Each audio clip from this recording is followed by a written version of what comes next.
Hi friends, welcome back to our channel. మన అమలాపురంలో ఉన్న వాళ్ళు మంచి tasty and quality family restaurant గురించి చూస్తున్నారా? అయితే మీరు ఖచ్చితంగా మన వై జంక్షన్ లో ఉన్న ఆకాంక్ష ఫ్యామిలీ రెస్టారెంట్ కి అయితే రావాల్సిందే. ఇక్కడ మీకు కావాల్సిన అన్ని రకాల స్టార్టర్స్ అయితే దొరుకుతాయి. అంతేకాదండి, ఇక్కడ మీరు ఒకసారి దమ్ బిర్యానీ తిన్నారంటే మళ్ళీ మీరు ఇక్కడికి వచ్చే తింటారు.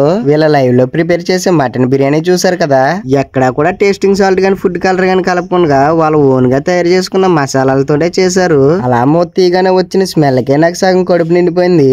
నేను మటన్ బిర్యానీ అలాగే 2 స్టార్టర్స్ అయితే చెప్పాను. చెప్పిన 5 మినిట్స్ లో నా ముందైతే పెట్టారు. మటన్ బిర్యానీ అయితే ఎక్సలెంట్. ఆ పీసులు అయితే చాలా బాగా ఉడికాయి. ఆ తర్వాత నేను వెంటనే స్టార్టర్స్ తినడం అయితే స్టార్ట్ చేసేసాను. ఇవన్నీ తిన్నాక నేనే కదా మా ఫ్రెండ్స్ ను కూడా తీసుకురావాలనిపించింది. ఇక్కడికి చాలా మంది ఫ్యామిలీస్ అయితే వస్తున్నారు. టేస్ట్ బాగుంటే ఎక్కడికైనా రావాల్సిందే కదా. ఒక్కసారి మెనూ కార్డ్ చూడండి, అన్ని రీజనబుల్ ప్రైజెస్. మరి ఇంకెందుకు లేటు, వచ్చేయండి మన ఆకాంక్ష ఫుడ్ కోర్ట్ కి. బాబు ఇంకా అలాగే చూస్తున్నారని ఫాలో కొట్టండి మరి.